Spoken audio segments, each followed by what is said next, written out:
Mesdames, Messieurs, bonsoir. À la suite d'un scandale de corruption sans précédent dans notre pays, mettant en cause toutes les échelles de notre administration, le président de la République Aurélien Cassel et la présidente de l'Assemblée nationale Zoé Gallet avaient décidé d'ouvrir un vaste débat national pour un changement de République. Après des mois de discussions, de tractations, de consultations, ainsi qu'un référendum national et une démission présidentielle plus tard, les Polariens sont amenés aujourd'hui à choisir ceux qui dirigeront leur pays dans les prochaines années. Qui pour gouverner le Polaro, où élection après élection, le tripartisme est devenu la norme. Comment redonner confiance aux Polariens dans une politique où le président du renouveau aura déjà été soit président, soit Premier ministre dans l'ancienne République. Le PSD espère conserver ses bastions, mais la bataille pour la présidence est beaucoup plus dure que face à Laura Amaro en 2013. Le Parti libéral est redevenu la seconde force politique du pays au prix de l'effondrement d'écologie Polaro qui aujourd'hui espère juste voir sa présidente Mathilde Guithume devenir la gouverneure du Valac. Au sud du pays, les deux planes voient les extrêmes exploser avec des nationalistes anti-lancastériens plus haut que jamais. Le Polaro est-il devenu ingouvernable dans un monde plus calme que jamais? Bienvenue dans cette seconde soirée électorale de Polaro TV dédiée au second tour des élections générales.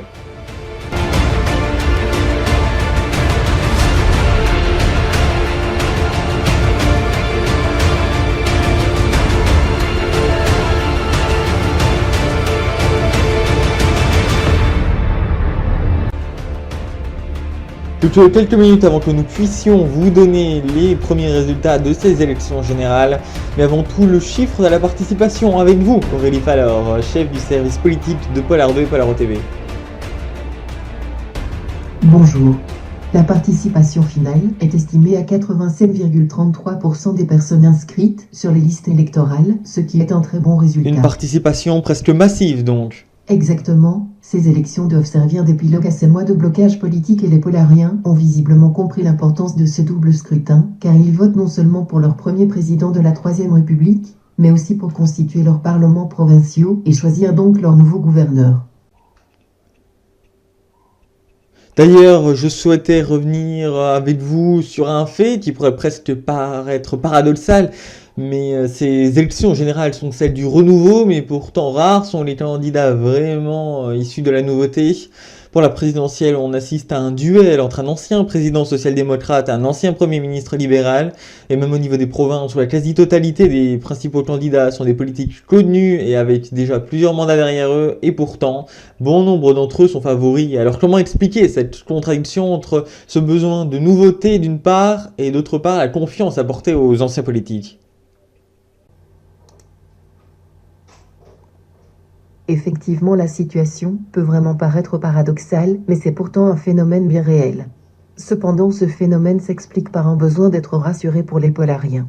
En effet, les sondages sont assez clairs à ce sujet et montrent que 67% des Polariens préfèrent voter pour une personnalité connue plutôt qu'à un petit nouveau de la politique. Il est vrai que face aux énormes changements auxquels le Polaro fait face, les électeurs préfèrent jouer la sécurité, ou tout du moins la continuité pour garder des repères dans cette future nouvelle république, m'expliquait un sociologue de l'université Palestberg de Galax. De vieux politiques, certes, mais il ne faut pas oublier non plus qu'au début des années 2010, la crise économique a provoqué le renouvellement de la classe politique avec notamment une féminisation très importante de celle-ci. Donc même si ce ne sont pas de nouvelles têtes, leur arrivée aux responsabilités, à droite comme à gauche, est quand même très récente. Merci Aurélie, les premiers résultats vont bientôt vous être délivrés avec notamment la personne qui siégera au Palais Rothenberg qui pour gouverner le Polaro. Mesdames, Messieurs, il est 20h.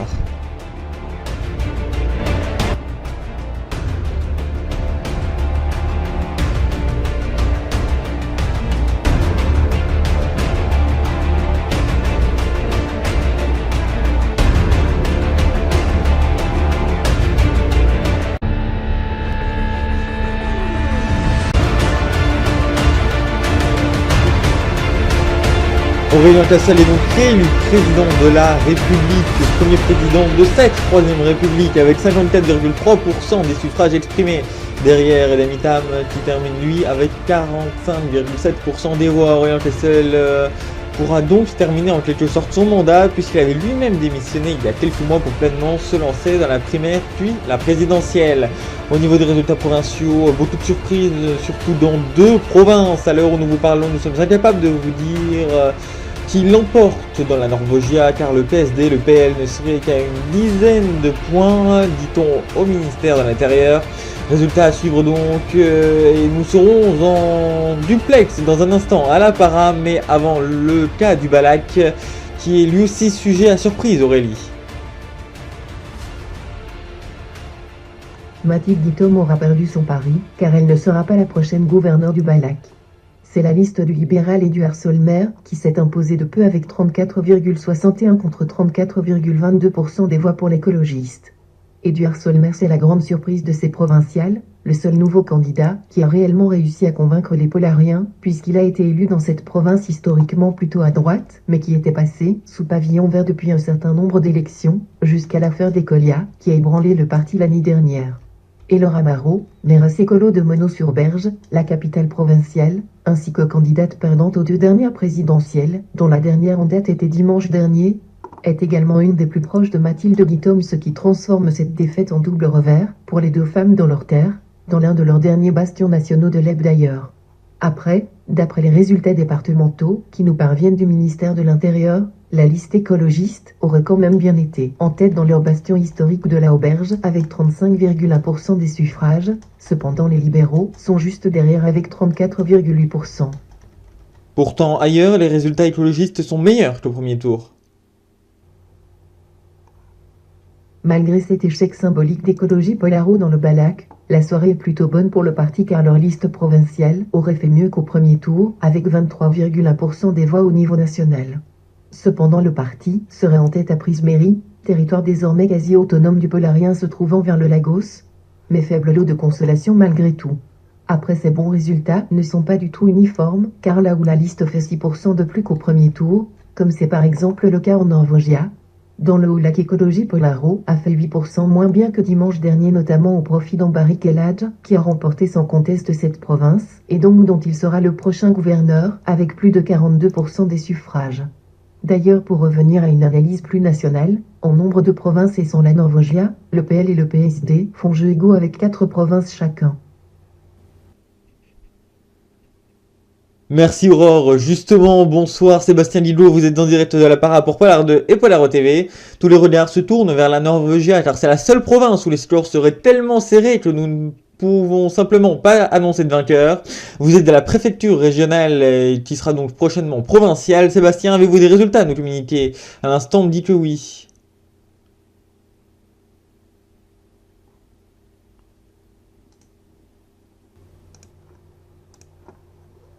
En effet, ici la situation est plutôt confuse, mais je suis désormais en capacité de vous annoncer les estimations des résultats que l'on vient de me communiquer à l'instant. Les libéraux remporteraient avec vers les 35% des voix. Quasiment au même niveau se trouverait le Parti social-démocrate puis YEP, qui a fait une belle remontée depuis dimanche dernier avec cette fois 1% des suffrages. Cependant, personne ici n'a voulu nous confirmer que le candidat PL était le nouveau gouverneur. La situation ici est plutôt suspendue à une réunion qui aurait lieu en ce moment même dans une salle du Parlement entre les tout nouveaux élus. Merci Sébastien, on reviendra vers vous dès que vous aurez plus d'éléments. On revient avec vous Aurélie sur tous les résultats que nous avons pour l'heure, avec notamment les premiers gouverneurs qui ont été désignés ce soir.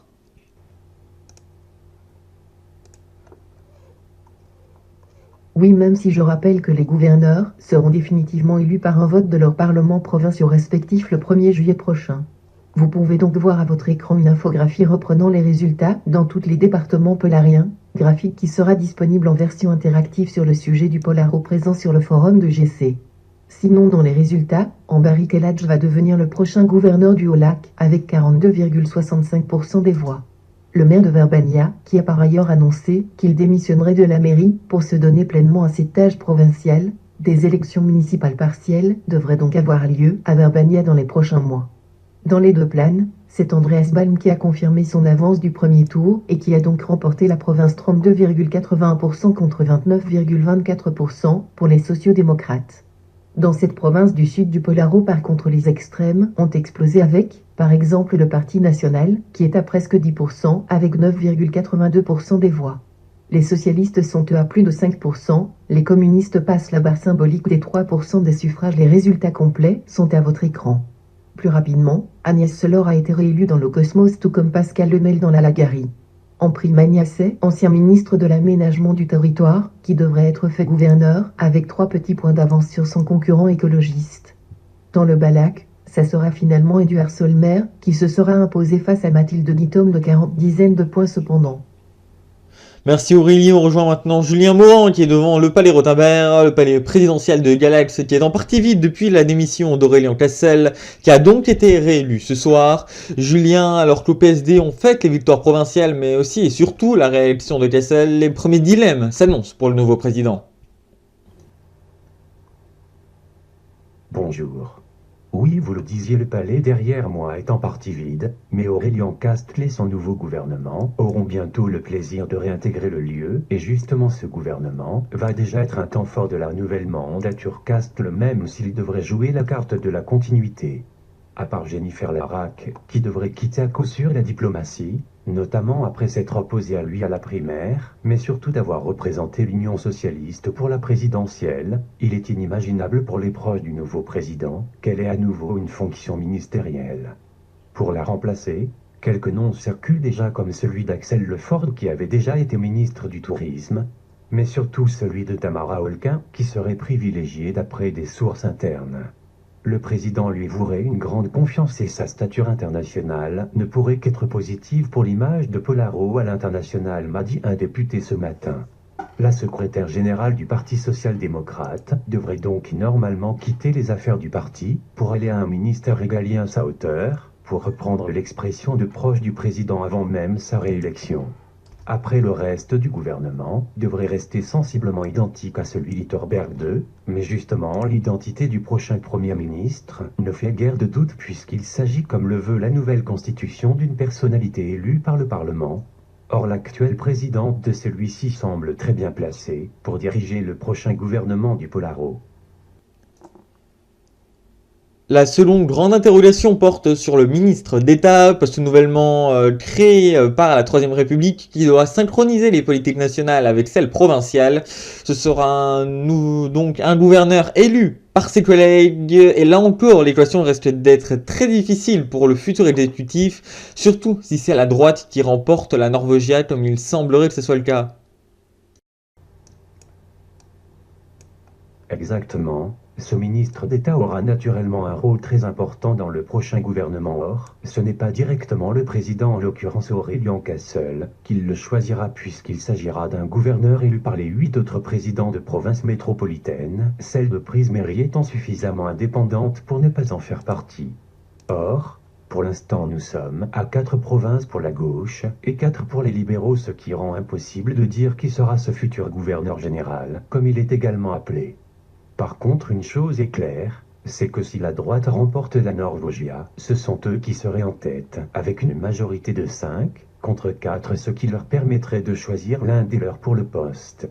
Imaginez un gouvernement Cassel II avec comme ministre d'État possiblement Andreas Balm, ancien leader libéral élu ce soir gouverneur des Deux-Plaines. Ça serait une cohabitation sans dire son nom, et mettrait le quinquennat dans une posture très délicate, alors que celui-ci ne démarre officiellement qu'en juillet prochain, car en attendant, tout ce que je vous dis ne sont que des suppositions, car Aurélien Cassel sera officiellement investi président qu'au changement de République, soit le 1er juillet prochain. Merci beaucoup Julien, on retourne tout de suite à la para où les choses bougent. Sébastien Guilot, expliquez-nous. Oui, on en sait un peu plus, déjà sur les résultats définitifs, car ça serait finalement la droite qui remporterait en Norvégie avec 36,52% des voix. Le PSD serait juste derrière avec 36,35%, puis viendrait Écologie Polaro avec 20,36% des suffrages, mais... Oui, on vient de me le confirmer à l'instant, le Parti social-démocrate et Écologie Polaro auraient conclu un accord incluant la fusion de leurs deux groupes parlementaires pour cette région. Ça serait donc cette alliance qui serait majoritaire dans la future assemblée provinciale avec plus de 55% des voix. C'est un retournement de situation et une première pour des élections où écolos et sociaux-démocrates vont donc devoir diriger ensemble dans un seul et même groupe. Et c'est donc probablement Gaël Littorberg qui devrait être le prochain gouverneur de cette province. Merci Sébastien Guilou, vous étiez en direct de la préfecture régionale de l'Apparat. Merci également à vous Aurélie Falor, vous êtes la directrice du pôle politique de Polar 2 et Polar TV. On se quitte donc ce soir sur ces résultats avec Aurélien Cassel qui sera donc le prochain locataire du palais Rothenberg. Bonne fin de soirée sur Polar TV, bonsoir à bientôt.